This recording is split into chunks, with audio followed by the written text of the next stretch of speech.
Um,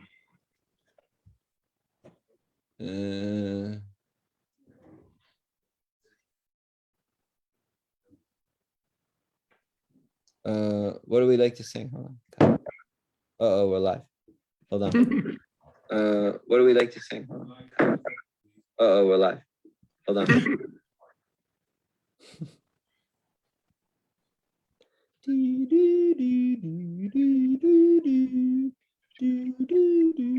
There we go.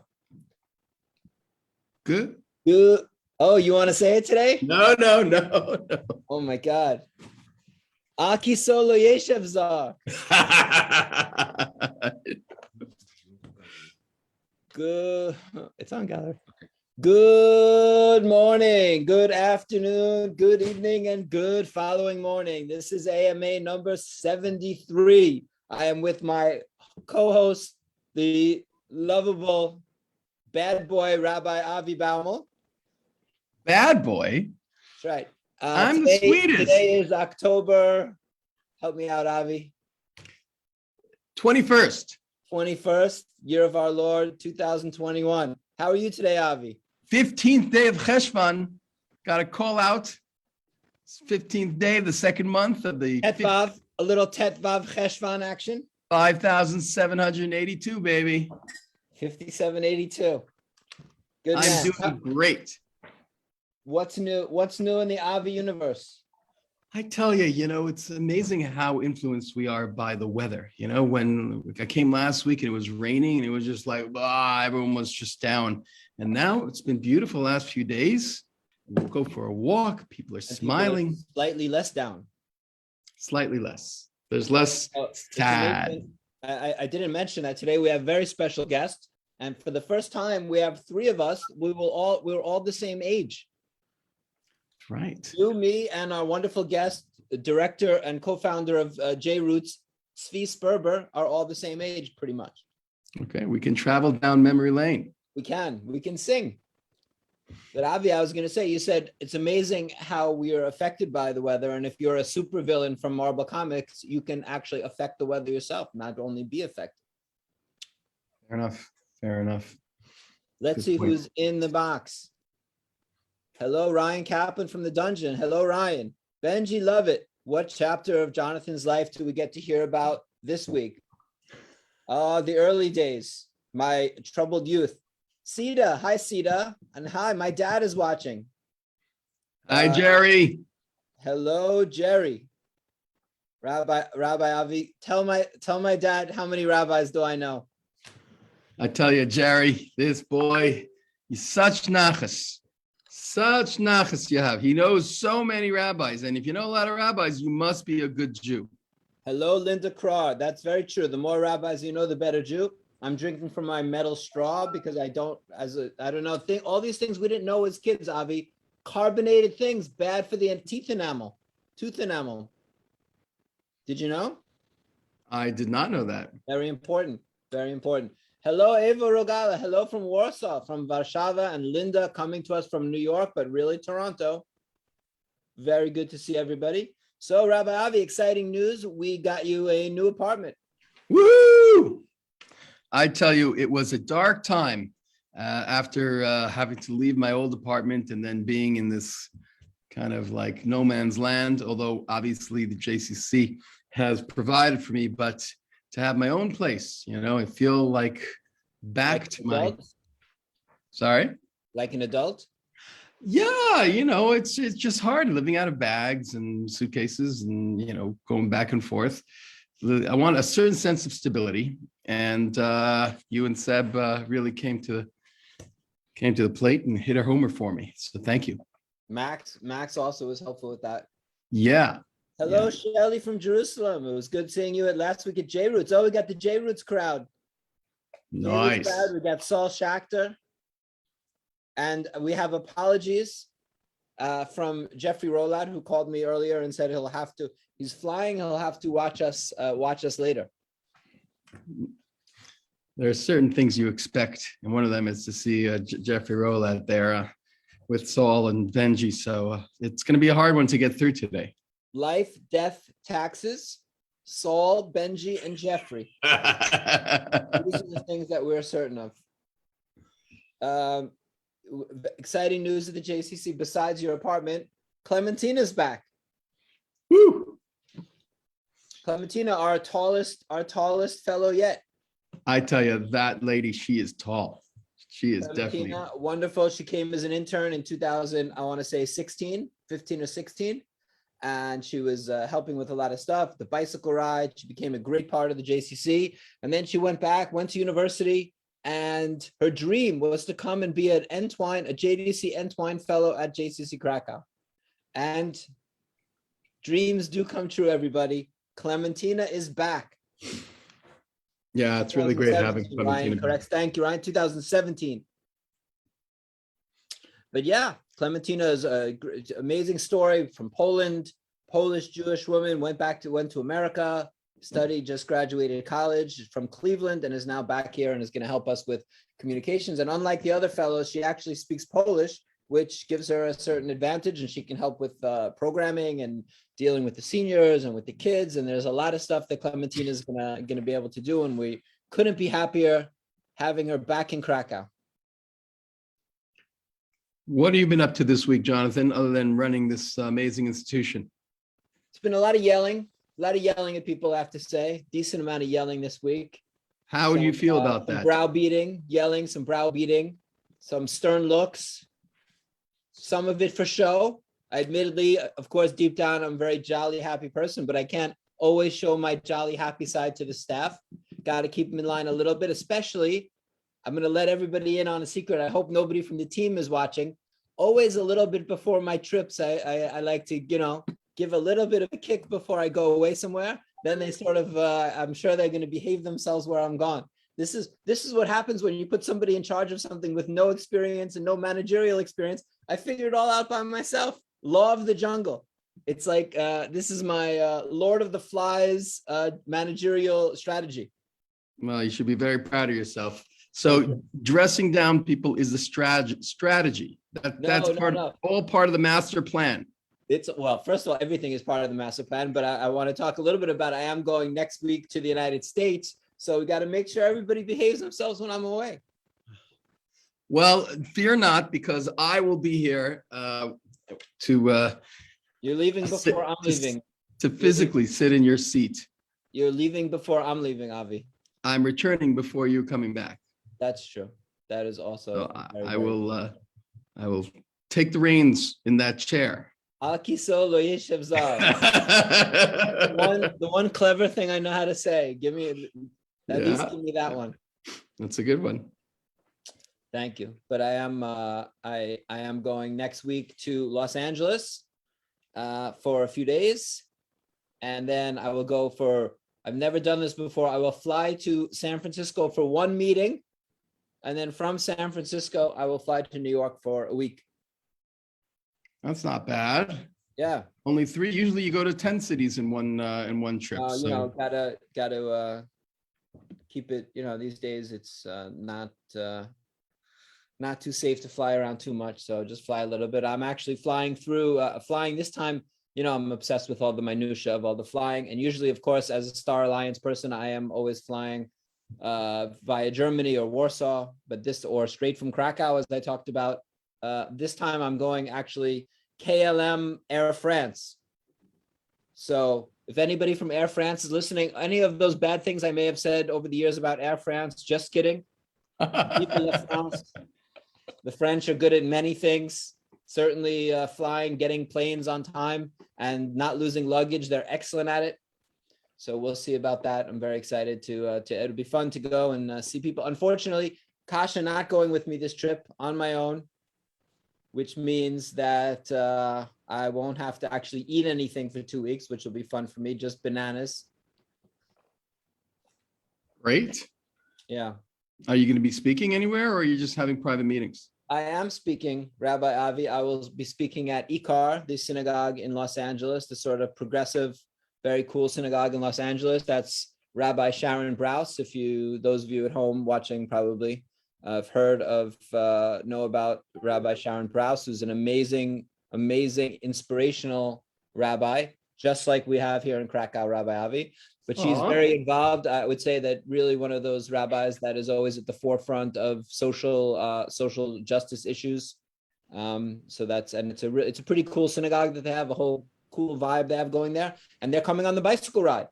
So what better thing to do than to go and greet them and say hello and meet them. I spoke there before, actually, so that'll be fun. And then doing a bunch of stuff and see some people. I'll see Michael Berenbaum, see a lot of people in Los Angeles, and then I will fly up to see Tad, Toby, and Shayna Penn in San Francisco. Figure if I'm in California, of course, go and see them, and then from there go back to New York. And I am doing something actually interesting on November 9th. On November 9th, I am going to the World Jewish Congress annual dinner, which is hosted by World Jewish Congress President Ronald Lauder. And this year, and at first it's interesting. I've been before, it's usually in the Pierre Hotel, but this time it's in MoMA, which is fun. And it's going to be in the Ronald S. and Joe Carroll Lauder building at MoMA. So he'll be hosting people in his own building. So That's cool. dare to dream. And it'll be fun to be in MoMA and for a party like that. I've never been to an event like that in MoMA. And they're honoring the guy, Albert Borzle. Am I saying it right? Borzle, the CEO of Pfizer. Pfizer, right. And Yitzhak Perlman. That's So pretty I'm cool. feeling there's going to be a little bit of a Yitzhak Perlman playing. I figure if you're getting an award, you gotta sing for yourself for a little bit. So be cool to be in a room of, whatever it is, 100 people, 200 people with Yitzhak Perlman playing. That's great. Yeah. So that's going to be fun. And then that's the very end of the trip. And I'll have a lot of meetings before that. Obviously, Vicky's meeting me in Los Angeles, which is cool. So be able to do, never been talking about that for a while. So that's exciting. And we'll do that. Are you guys going to Disneyland? Yes, we're going to go to Disneyland. We're going to go to SeaWorld. I'm going to spend actually 3 days in a row at SeaWorld. No, I'm not going to Disneyland. Do I seem like I like Disney to you? No Disney. Dude, No we had Disney. a long talk about the Times Square aspect. Anyway, Avi, but where I am going is they opened a new museum. The Academy of Motion Picture Arts and Sciences opened a museum in Los Angeles, and I am going to that. That just opened within a few months ago, and that's really exciting. All about movies and the Oscars and all that. That's kind of cool. So I'm going to go to That is cool. Yeah. Nice. You mentioned about the ride. My daughter got excited that the ride's finally come back. She's starting to tell her friends in Israel. So hopefully we'll get a nice contingent this year. Absolutely. We are excited about the ride this year. It looks like there's going to be a lot of people. Assuming that, travel is possible, then we'll have people. But there's a lot of interest. I'll put it that way. We opened registration or pre-registration, and there are a ton of people on. So a ton of people have signed up. So it looks good for that. Marcel is on. Hi, Marcel. Regards from Montreal. Marcel, regards to you and to Marilla. We miss you guys. Jeffrey Rolat, listening from the car. Jeffrey, drive safely. Remember, you have to do two things. You have a complicated situation right now, Jeffrey. At the same time, you have to drive safely, you have to listen to us, and you have to obviously yell and honk and exhibit all that road rage that you're famous for. So make sure to balance the three, Jeffrey. The corona situation is getting a little out of hand here in Poland, huh? Is it, for the first time in 73 weeks, they said, do you want the corona update? And I said, no, I don't want to have it. Don't give it to me. Do not give me the corona update. So what would you like to say about corona, Avi? Unfortunately, the numbers are going up in a quite a steep rate. I mean, a month ago, there were a few hundred new cases, and now it's 5,000. So it's really, yeah. So it seems to be inverse to what's going on in Israel. The numbers are going down in Israel, and then everyone's got their own waves and their own cycles. Unfortunately, in Israel, the new Delta variant has just appeared. So we're hoping that doesn't get out of control. I don't know how we're gonna find an end to this. I tell you, I think that we'll have Shabbat dinner this week, and then I don't know. I think moving forward, it's going to be tough to see what's going to happen with all our in-person. We have in-person language classes, in-person the preschool, the senior club, BBYO, Hillel. Things are in person again at the JCC. We're not 100%, and the gate is still closed.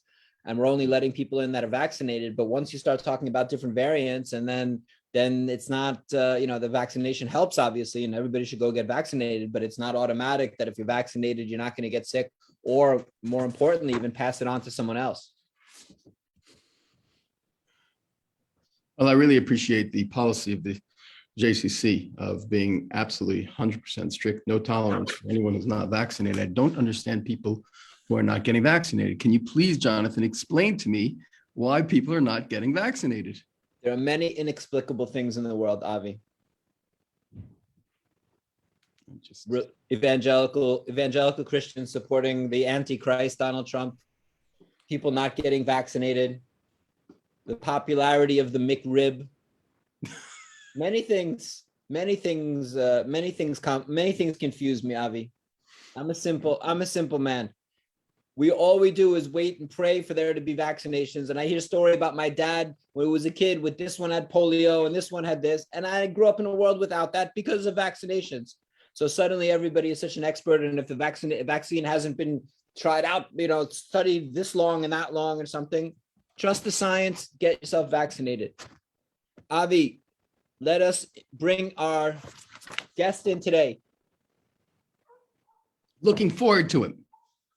Our guest today, JRoots director, co-founder, Tzvi Sperber. He's worked in informal education for 30 years. B'nai Akiva, he worked for the United Israel Appeal of Canada. He was the head of the tour guide course for the Israeli Ministry of Tourism. If we would have known that back in the day, Avi, we might have helped you. I think it was 9 or 10 times you took the test before you passed. On. We might have sent an envelope to Tzvi, but Tzvi with JRoots has been operating since 2005. Really an amazing leading education tour company showing the Jewish world to Jews and beyond, and is somebody who's really at the forefront, I think, of this whole concept of what it means to visit Poland, what Poland means to the Jewish world, and how to present that. And it's been a pleasure to partner with him over the years. And I'm very happy that partnership cooperation is getting even more and more and closer and closer. So welcome, Tzvi. Hi, good afternoon. How are you all doing? Good to see you through a computer. I mean, it was nice to see you in person, but it's good news. I'm back home in Israel now as well. But it was wonderful to spend the last 2 Shabbatot with the JCC in Krakow. Thank you very much for hosting us. Tzvi, we got so used to having you here. We said, this is like Pam Shlishi Glida. You say third time in Israel, you see somebody for the third time, it's ice cream. So we thought third time will be on the AMA, but it was very nice hosting you and lovely groups. And we met some great people and your daughter came. So it was a lot of fun. The new generation, hopefully anyway, following our footsteps. I mean, she seems to be doing the same type of thing. So Tzvi, we want to get to JRoots and talk about what you're doing and how you see, just the idea behind it and what it does and what it will do and Jewish Poland, but maybe we get a little bit into the background first. Where did you grow up, Tzvi? So I actually grew up in London. I grew up in North London, not in the place where everyone says, "Oh, North London, Golders Green, Hendon, the Jewish." Where? No. I grew up in Barnet. No, you can keep going. There was once a community which was an exceptional community at the time, which was Kenton, near a place called Harrow. You might have heard of the famous school, Kenton. So I grew up there. It had the largest B'nai Akiva. I grew up in B'nai Akiva, so it had the largest youth movement B'nai Akiva group in all of London at the time. Everything was sort of focused, and it was London. The focus was Kenton. So I grew up in Kenton, and I grew up in London, and went to Jewish schools all my life in London until finally I came to Israel. That was, the age of 18. You grew up observant? I grew up observant, yeah. I grew up observant. I think there was a change in our observancy, certainly, as there was, by the way, in the whole of Anglo Jewry and in Jewry in general. But yes, absolutely. And as soon as I was attached to this youth movement called B'nai Akiva, which was a religious Zionist youth movement, absolutely. I can't say that I grew up anything else but observant. Yeah. Tzvi, if you know what observant is today, I don't know what that is. It depends, right? There's obviously we can go on a deep dive in what observant means, and Avi and I usually we do that, but yes, of course. But I think that there are certain parameters, and within that you fall within. Tzvi, what was the ratio of Bnei Akiva, religious Zionist, modern to Haredim or ultra-Orthodox back then versus now in London? Like, has it changed? Look, I'm not an expert on England. I mean, I left England 30 years ago. But I will say that when I'm back in England, it sort of seems like there was once a middle road, okay, where it's bottomed out now. I mean, you're either one way or the other. In the middle road, people are trying very much to nurture, trying very much to rebuild. But it's certainly, I see it whenever I go back to England. Even many of my friends who I would say who didn't come to Israel, and most of them did come to Israel, they have gone further to the right. And the synagogues they go to, okay, are further off to the right. The left hasn't grown much as far as I see. And so the question is how much we're dealing with the middle part, which is the part that I sort of grew up in and most of my friends grew up in. I think it's worrying, by the way, not just in England, it's across the board. We see it even in Israel where we both live. Okay, what's taking place in this fight within Israeli society, within religious Israeli society? How do we hold on to certain things in the middle that will allow people from either side to feel that they've got a home? It's across the board. America, Canada, you name it, we're seeing it everywhere. Tzvi, talk about, you made it so being so involved in Bnei Akiva, obviously Aliyah was a natural outgrowth of that. What was that? When did you make Aliyah? So I came to Israel in 1987, and it was obvious, you know, there was a sort of path that everyone took in Bnei Akiva. You were at the age of 18, you left and you went to Israel. Okay, you would take a year, 2 years, 3 years off, whatever it was. I would definitely say that we were quite pioneering in that way, that we took 2 years off, a lot of people, and some people even took longer. And then many people would come back and work in the movement while they studied in university in London. That's what a lot of people did. I actually came back to England to do movement work. And once you finished the movement work, it was without a doubt, what you did was you left the day you finished or a week after you finished and you made Aliyah. That was part of the whole principle of Dugma Ishit, showing example of what it means to be a leader within your youth movement. So I left and made Aliyah and went back to Israel. That was after the army and after everything else that I'd done already in Israel. And I studied in Givat Ram, and then we did the tour guide course, etc., and started the path that way. So I'm always interested in this idea of tour guides as educators and tour guides. Is there a difference between are we drawing a false distinction between an educator and a guide? Is an educator automatically some type of guide, and a guide by definition is an educator? I'm going to say that there are two different groups. However, within JRoots, within the organization that I've built, I don't have a different group. I have one group and they're educators. All of them are educators. Look, I think long gone, and I'm going to say this in general, and Rabbi Avi can tell me what he thinks as well. And you know as well, Jonathan, from this. Many people have very good experiences with their tour guides in Israel. They're very well educated. They give over the material very well.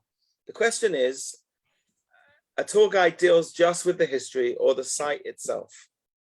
The educator has to know how to take the site and give the message behind it. And the message is far more important than the site. Most people are not going to remember the date.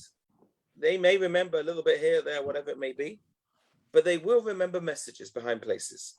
And so how do you take the stones, for instance, archaeology, how do you take the stone itself that's sitting around Jerusalem and you bring it alive with the message that you want to imbue on the people that are standing in front of you? And so there are people who are tour guides, classic tour guides. I'm in JRoots, I'm not looking for that. I'm looking for somebody who's an educator that knows how to stand there and speak to his group, knows how to read his group properly, and knows how to give over those messages in a way that will leave a deep impression on the person. So depth. So you're talking about the relevance of the information and the larger context and what that means, not what this building, but why this building is important and what happened here and what it signifies and how that has meaning for the world in that sense, as opposed to just it was built by this and that and what's going on. So I would Absolutely. say, Sorry. I graduated more recently, and I would say that they're very certainly in the Israeli tourism industry, the guidelines. They're a little weary of how much educating you're doing, and they would like you to be more tour guidey. I remember the critique to me was, you sound a little too much like a rabbi. So you have to be very careful. We never say that to you here. We never say that to you in Krakow, Avi. Whereas Look, I'm sure you're right, but when I ran the archaeological seminars tour guide course, that was one of our principles. We wanted to be able to teach methodology rather than just history, rather than just facts. And that's why we set it up the way we did at the time. And I think that's why we've passed that on to various different people that we've been educating throughout the years. There are people that are very wary of those things. Okay, I'm very wary of the other things, whatever it may be. Personally, I believe that Jonathan just spoke about it, the building itself. There's two ways of approaching the JCC building in Krakow. I can talk about how it was built. I can just talk about Prince Charles's visit, and I can talk about all the different types of things there. Or I can talk about the effects of the building itself on the Jewish people of Krakow, if not on the Jewish population in Poland in general. Okay, and that's what we need to give over to people. What was before, what is now, and how is this making a difference in where we're standing at the present and what the future might look like because of the building that's standing there. I imagine that's what makes JRoots special. That's the type of guiding you need, and certainly in a place like Poland. You're not going to go look at trees and look at the memorials, but it's what you bring to it and what you want them to leave with. Yeah, I mean, I hope we're certainly trying to do that, and I think that we're succeeding. We are succeeding. I mean, it's been a long time. I was telling you both. It's over 600 days since we were in Poland. Okay, up until a couple of weeks ago when we brought the first groups. And I really didn't know how it was going to be, coming back quite rusty, what am I going to say? And we're in a different world. We are in a different world to the world that we were in. So, but it was for each and every one of us, that challenge was important, to be able to rise up to that challenge and to be able to understand, again, where the people are coming from and what the messages that people need to hear in today's world. So let's take a step back and talk. We're talking about JRoots. Let's talk a little bit about what JRoots is, about you founding JRoots, you and Natalie Schiff. Maybe talk about why did you found JRoots? What was the idea behind it? Obviously, I'm guessing that if you come together and you begin something, you felt that there was something missing, or you wouldn't have done that. Yeah. So maybe talk about that idea. So it was founded on a street corner, literally. Okay, we stood on a street corner in Hendon in London, and we decided this is what has to happen. In front of Sammy's? No. It's actually in front of a synagogue that was known as Hendon Hadass, or is known as Hendon Hadass. We were standing literally there at that time after a trip that I'd just taken with him to Poland. Look, there are some wonderful organizations out there that are doing journeys in various places around the world, and to Poland as well. And I've been involved with lots of them for many years. With my involvement with Canada, of course, I was involved with the March of Living. I've done many, many, many of them. And all sorts of other organizations that are dealing with Poland.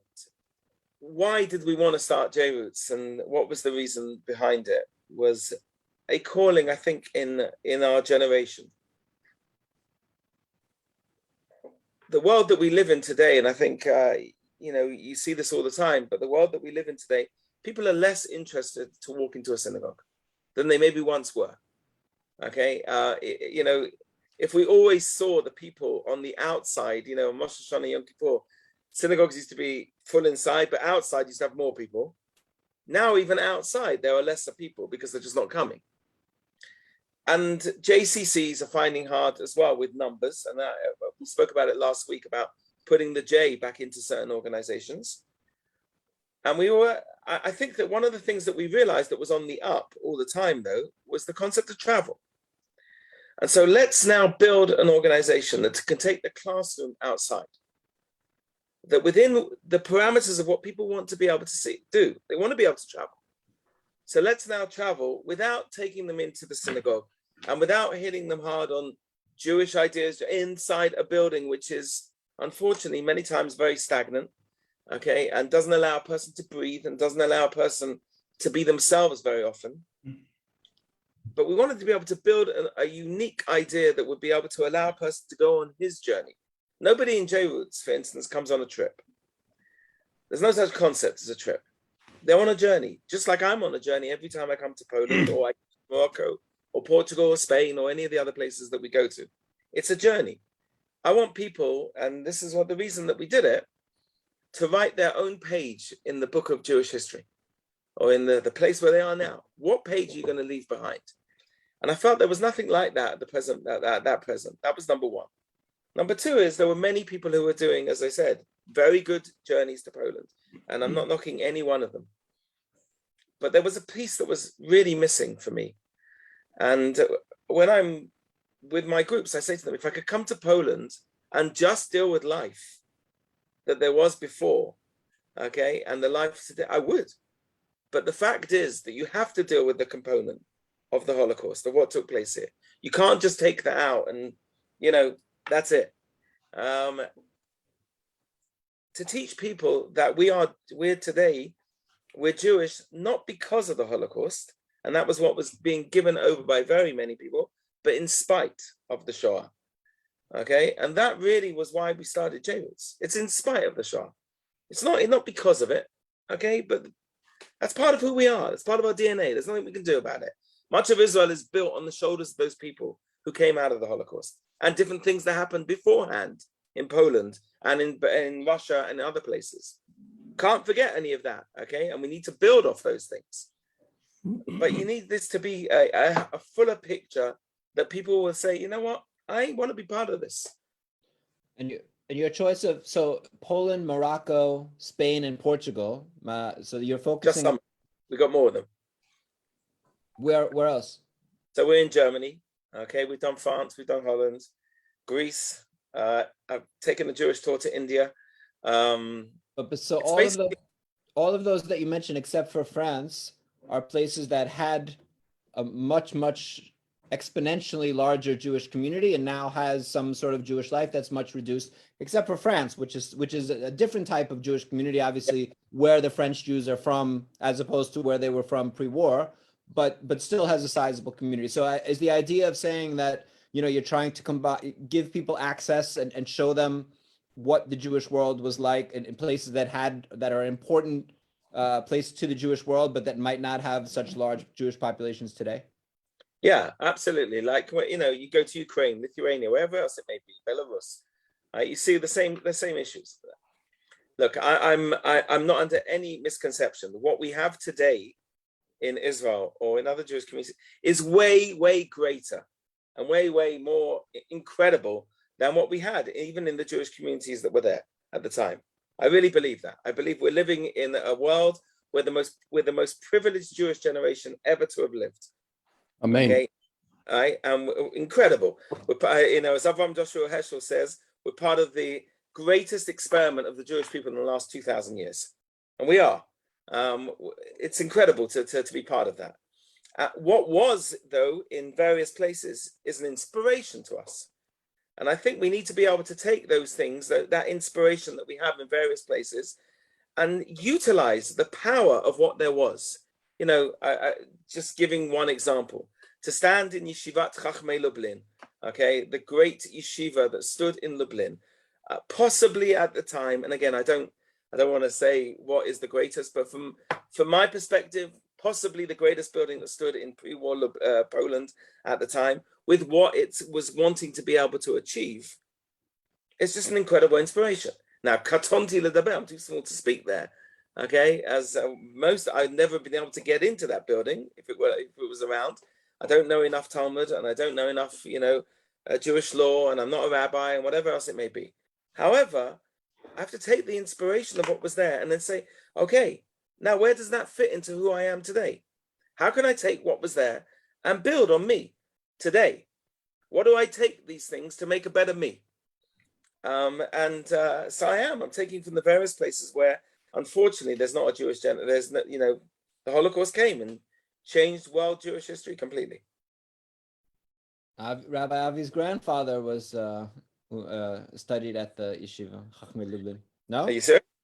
My grandfather's brother studied at the yeshiva Chachmei Lublin, and he wrote a book about the Reb Meir Shapiro, and my grandfather was very close with Reb Meir Shapiro. Hold on, which book did he write? He wrote a book called Talmid Hagadol, which I know it. Wow. Harav Hagadol, yes.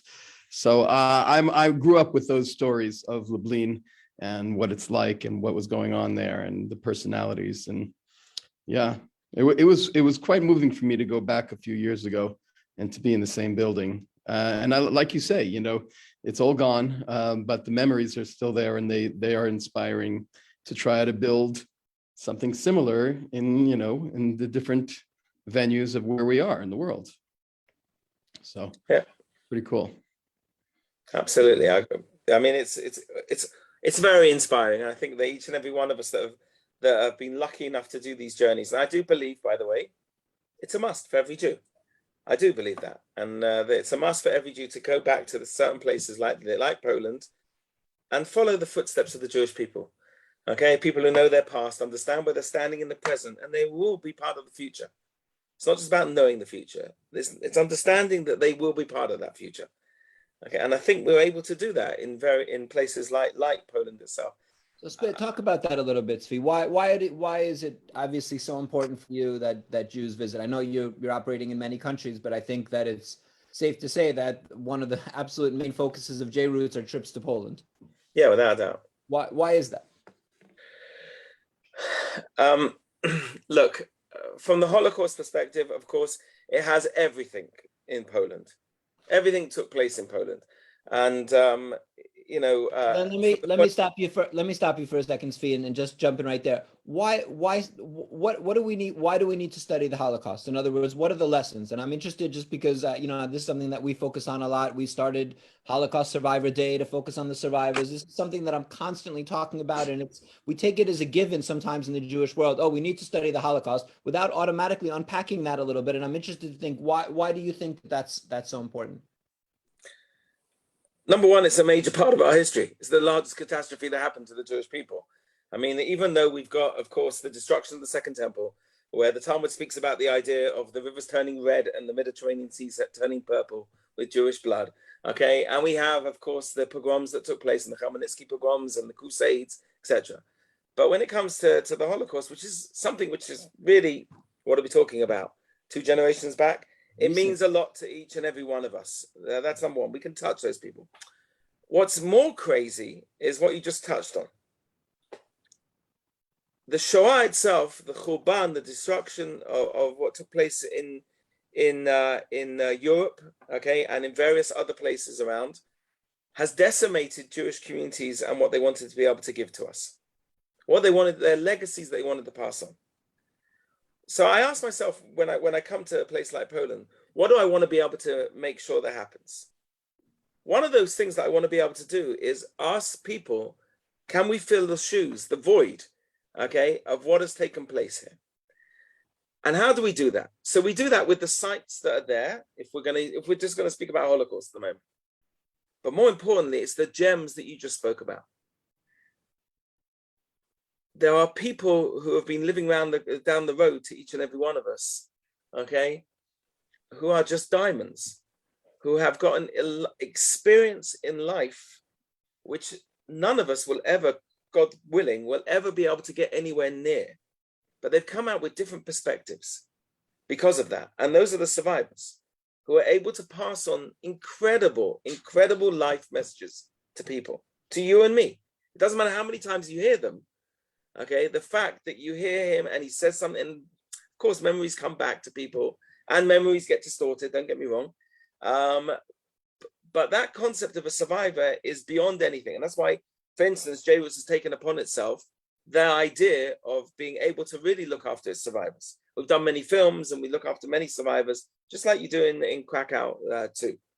That's number one. Number two is from the perspective of looking after righteous amongst the nations.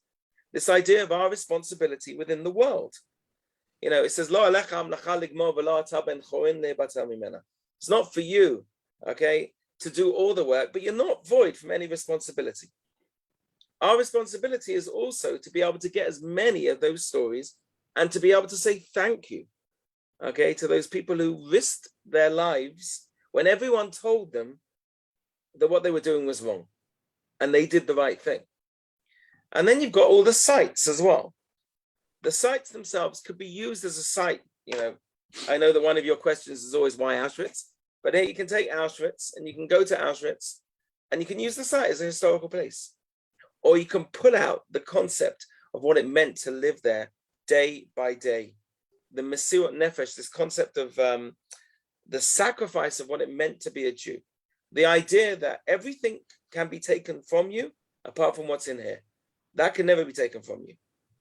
There are places where, you know, it screams out to you of what people did. And again, I'm going to say, just add that factually, you've got to be very careful with this. And you've got to make sure that you understand the testimonies that you're giving have been checked left, right, and center, as opposed to certain testimonies that we might have heard chucked around the Jewish world. But that idea of us being able to pass on messages to people by living there, not living their lives, but being in the place where certain things happened. We say, Eino Dome, you know, there's no similarity between seeing the place, okay, between hearing and seeing the place. When you see it, you really start to open your mind in a greater manner, and you want to be able to accept things in a more wholesome idea of education, etc. You can't take the Holocaust out of it. It's a major part. I'm reasonably obsessed lately with the idea of what the role of the Holocaust will be in the Jewish world, in a post-survivor world, and how do we put it in some type of context? And you touched on something which I say, you know, once a day in a normal, when there are visitors here, about being Jewish despite Auschwitz, not because of Auschwitz. And I worry that there's at times too much emphasis on the tragedy of the Holocaust, that maybe what the takeaway that maybe our takeaway as a people is not always enough of a focus on the fact that although tremendous unspeakable damage was done to the Jewish people and the individual lives taken, that at the end of the day, the Holocaust for us was and I don't mean to trivialize it by calling it a setback, and it was something much larger than that, but at the end of the day, the goal was to get rid of European Jewry, and it failed. And the Nazis are more or less gone from the earth, and we're still here. And I think that sometimes there is a message of victory and a message of perseverance that is a message I think that we as a people need. And I don't always see that message is taken or people that as so much of a takeaway from the Holocaust. And I'm particularly mindful that we have a resource now, the survivors, who are examples of that. Not that they only survived because a lot of it was luck and they were strong and they had, you know, a million things had to go right. But the fact that after the war, after going through what they went through, they didn't just crawl up in a ball. Many of them, some of them unfortunately couldn't get past it, but so many of them were able to rebuild their lives and build lives and love and inspire and have children and build businesses and become, you know, leaders in many fields. And this is something I think that Holocaust education needs to spend more time on. So I first of all, I can't speak for other organizations. I can only speak for JRoots, which is, you've touched on every single thing that we like to try and build on. You know, the journey to Poland is a roller coaster of experiences. It's got its ups and it's got its downs, and it's got its ups and it's got its downs, and it's got its ups and its downs. I can tell you that we don't leave any place on a down. There's always a message behind it. Now, the message isn't, and I think that this might be in certain respects where Holocaust education needs to be rethought in many places or many organizations. This idea of Mishoah L'Tkuma, okay, from the concept of Holocaust to rebirth, okay, in the state of Israel, which of course we're firm believers of, incredible that what we have today. But that concept of the Jewish peoplehood, is sometimes being left out. And that is vital for people to understand. There's a victory in just walking out of these places. It's victory. That concept of walking out of a place with a Holocaust survivor is victory. The concept that we have a Holocaust survivor on the phone, he says, okay, the memorial prayer for his people is victory. So victory, if you want, is there. What I'm very worried about when it comes to Holocaust education is Holocaust education being turned into a religion. Okay, that worries me greatly. That's certain people's connection to our people, okay, through Holocaust education. And second of all, a reliance on bumper stickers. Okay, what do I mean by that? So a bumper sticker of never again. It means nothing. Never again means nothing. It's not that if we don't say it, it will happen again. Never again is just a sticker. It's just an expression, whatever it may be. It's about building off what we have. You have to build. You know, we're not people that destroys. We're people that build the whole time. You know, in various places in Israel, you go around Israel. I'm only giving Israel an example, and you go to different communities in Israel that are named after certain people. Okay, or different things that are named after. It's because they were killed in a terrorist attack. So what did we do? Did we go and kill the people that killed them? No. We built a new place. Sometimes. No, okay. We built a new place, or we built a new site, or we built a new monument, not a monument, a new area where people can come to show life. The Jewish response to tragedy must always be to build. Absolutely. Absolutely. Okay, and it's building your commitment as a Jewish people to its values. Okay, and it's building, you know, new education is vital, and I think that's who we are. And it's not just about, by the way, it's not just about educating youth. I know that many people think that it's got to be youth. I don't think so. You know, even though the Torah says, we take first of all our youth, and then we're going to take our if you want, the more elderly population with us. That was the whole concept with Moshe Rabbeinu when he left, when Pharaoh asked him, who are you going to take to the Midbar? But I think there's another group that's been left a little bit. And JRoots has also thought about this idea. Like, I've also been thinking about this idea with adult education. Why are we doing so much adult education? Because at the end of the day, we always say the best education starts at home. But if the home doesn't have that, or the home needs a bit more than that, okay, then you can't blame anybody. So when you water a plant, you water it from the top, okay, and it seeps down. And that as well is a generational level. We got the survivors. Unless you're in Israel and you're using drip technology from Netafim, in which case. Even drip technology is the same thing. So it sits on top of the plant and it goes down. Okay, but you've got the survivors, you've got the soil and goes to generation. Okay, you got the second generation. I mean, I worked on kibbutz for 3 years in Hashkaya, so in watering them.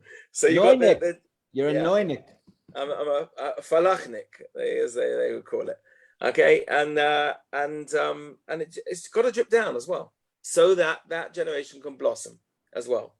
Can't just take this or take that. We've got to make sure that we cover all our bases here.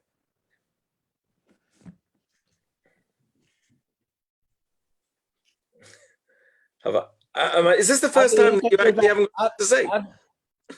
Avi, you look like you're about to say something. I was, but no, I agree with what you're saying. So I'm just I'm curious about the more of the day-to-day mechanics of JRoots. Obviously, pre-pandemic. I mean, it in terms of Poland, how many groups were you taking, and was it more or less the same kind of routine? It was the same itineraries. Were you always trying to make sure that you were getting, you know, the like you said, the roller coaster going up and going down and going to every direction? Were you always trying to make sure that you were showing them, you know, what was, but what is? Like, how did the strategy go for you? Okay, so look, we were up to about 120 groups, 130 groups a year, okay, in Poland, which is not a small number, okay, and again, that's not dealing with Ministry of Education groups in Israel, which we don't touch at the present moment. But it was bringing communities and bringing organizations and bringing synagogues from abroad, whatever it may be, to see Poland. There's no copy and paste with JRoots. Each itinerary is built for the organization themselves. So, you know, if I know that I've got an organization that the particular person who may be bringing it, this is his focus, then I would build the itinerary this way. It's not just a roller coaster of understanding the Jewish history. It's also the idea of connecting dots, okay, of making sure that a person doesn't get lost on his journey. So there's a dot that's here, but now remember where we just were. This person, okay, had the connection to him, to this site, and then we're connecting that dot again. We're following journeys. The other thing that's very important, by the way, in a JRoots way, if you want, of educating is this concept of it's not history. We're meeting people at the time. So, you know, one of the things I always say, I don't know, we're about to meet, or we're going to meet a certain person. Now we're meeting him because he's written a testimony. So we're understanding who this person is, and it's effectively standing in front of me, or whatever it may be. Or I'm going to meet Rabbi Meir Shapiro. Yeah, in the place, if we're going to talk about, you know, your grandfather in Lublin. Never met him, but I want them to understand that they can meet him. Right? Just like we say, you know, that the lips, okay, are moving from the grave, okay, when we speak about great rabbis who have left us their works. Now, of course, they died. Don't get me wrong. But we call it Torat Chaim. It's a life that's beating still to this day. So just down the road from the JCC, you've got the Ramah, okay, Rabbi Moshe Islis, who we can't get up in the morning and can't go to bed without in the Jewish world. Everything he did, everything he wrote, like we were following. You know, I get up in the morning, I do what he says, how he says it, and I go to bed at night the way he says to go to bed at night. That's incredible. That's somebody who died in the 16th century, who's telling, if you want, his words are still ringing in our ears every single day. So the idea, number one, that we want to be able to meet these people on the way, and effectively, I'm bringing them into their homes. I'm bringing them down their streets, okay? I'm showing them where they walked, right? That you can follow them in their footsteps. And the idea, again, as I said, we're constantly, and I just had a group that you met this week, okay, that small family, constantly looking for new places, constantly digging out new ideas of what took place. So I stopped a few new places on the way with them, right, that I've never managed to take a group to, okay, because it just didn't work out. You know, I didn't have a car, I didn't have whatever it may be, okay, I didn't have a Jeep to get to a certain place, but constantly looking for new places. You know, just at one example, I went just now to a grave of 12 Jews that were shot dead, okay, in a forest that nobody goes to, nobody. And there is a small marker there, okay, that was left out by the families. But I mean, I spoke to the person that no one comes there ever, and you couldn't get there unless you're prepared to walk a while. But we did, because I felt it was important to remember these people as well and what they stood for too. Tzvi, is JRoots dealing with mostly observant Jews? A vast majority of the people that come on a JRoots journey are not observant. Mm-hmm. Okay. Again, I hate that word. Yeah, because I don't know what it means. It's the worst. It's like democracy. It's the worst word except for all the other ways to. You know, I don't know how else to put it. You know, many of them are wearing, as we say, transparent kippot. Okay. Right, or you know, that look, we're dealing with lots of university campus students from the States, college campus students from the States, and from England as well. Some of them might be connected, but most of them are not affiliated. You're not focusing specifically on a certain segment of the Jewish world. I'm focusing on everybody. I think each and every one of us, and includes, by the way, we work very heavily as well with Ultra-Orthodox Jews. Yeah. Okay, with an organization that's called Chazon, which is one of our partner organizations. We work with them as well, because that also is an organization that needs to know how to ask the questions and needs to be able to broaden its understanding, okay, that there's a Jewish world out there. It's like to wake a sleeping giant, you know, to wake up this incredible, and they're incredible, the strength of the Ultra-Orthodox world.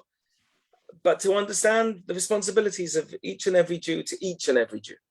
And we're trying to do that too within JRoots. I'm sorry, Avi, go ahead. You brought your first groups. Are you starting to get calls? Are you hopeful for this year, or is it still too slow? Look, we've already bought 4 groups, and we've got another 3 coming this week, I think, small groups this week, and then we have a couple in November, and December should be very big, but it's dependent on what you just spoke about before I came on the call.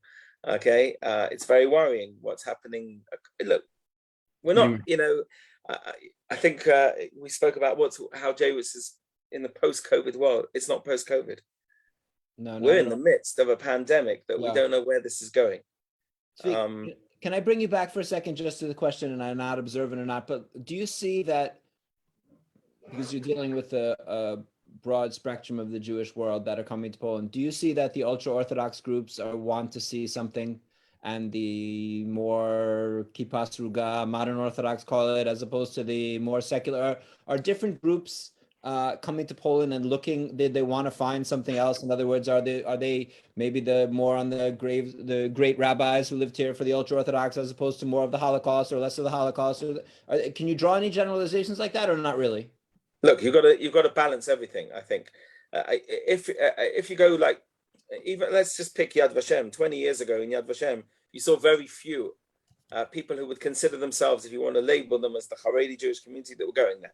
Today, that's not the case. You're going to see many more. And just like the same thing in Auschwitz, if groups came here and they went to Lezhansk, okay, and they went to Kotsk, and they went to Ishbitz, and they went to Gur, and wherever else it may be, these famous Hasidic centers, today they're also visiting Auschwitz.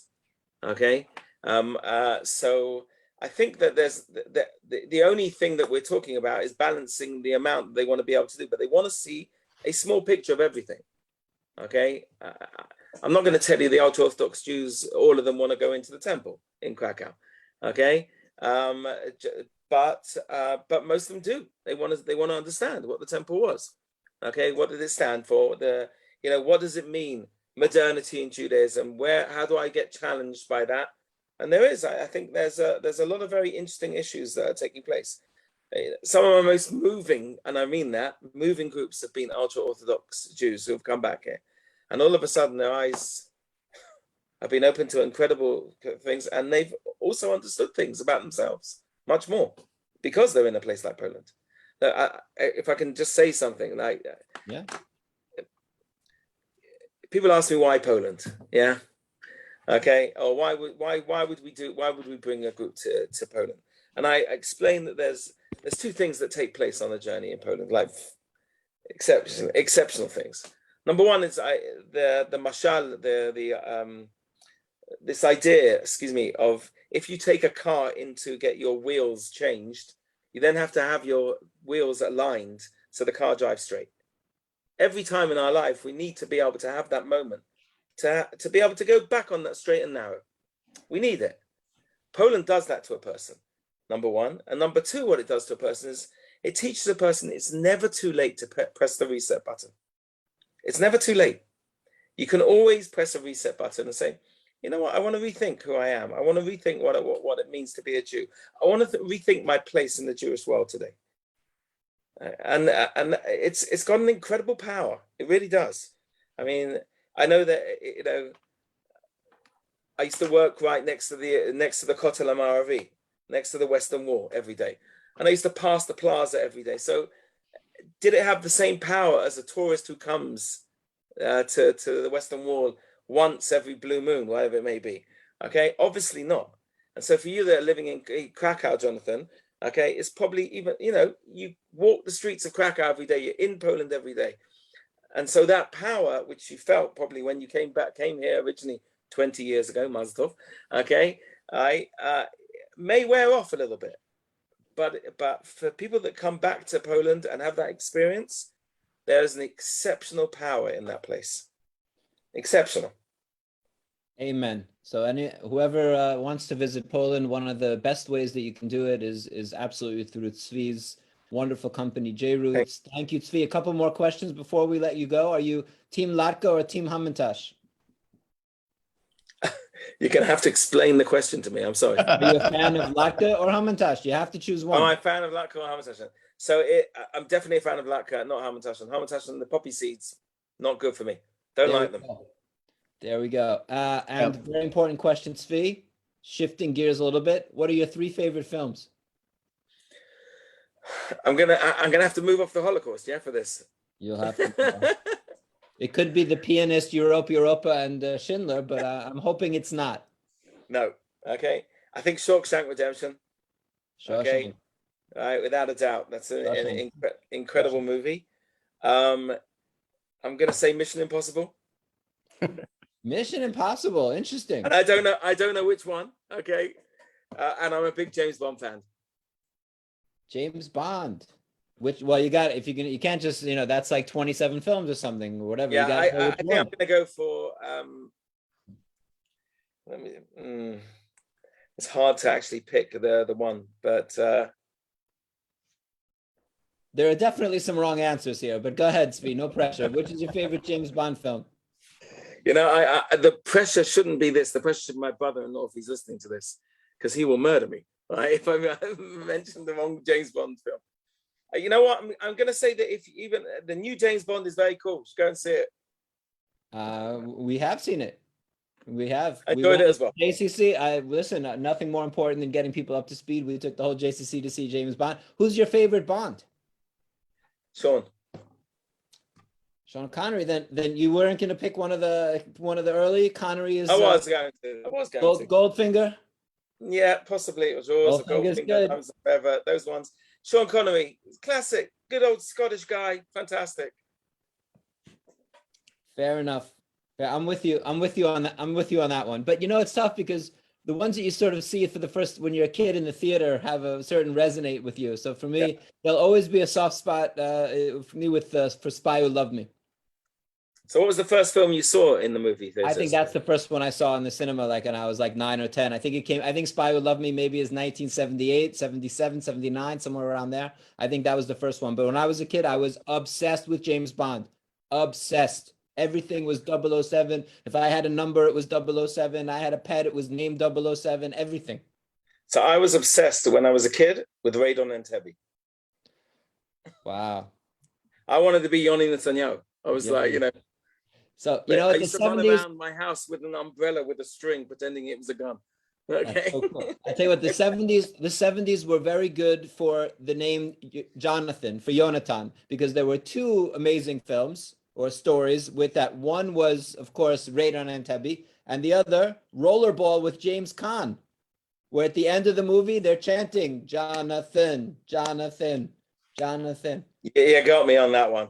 Rollerball. Yeah. Check it out on Netflix. Okay. Steve, my friend. Nice to see you. Thank you very much. Honor. We're going to leave an empty chair for you for Shabbat this week. Sorry? I'm saying we're going to have an empty chair. Maybe you'll show up for Shabbat. I'm going to take you the memories to Jerusalem. We're going to be in Yerushalayim for Shabbat. Wonderful. Okay, Pleasure talking to you, Tzvi. Shabbat Nice to see shalom, you my both. friend. Be well, Tzvi. Thank you. The great work that you've been doing up to now. And you. Be well. Thanks a lot. Thank you. Bye. Thank you. Bye, everybody.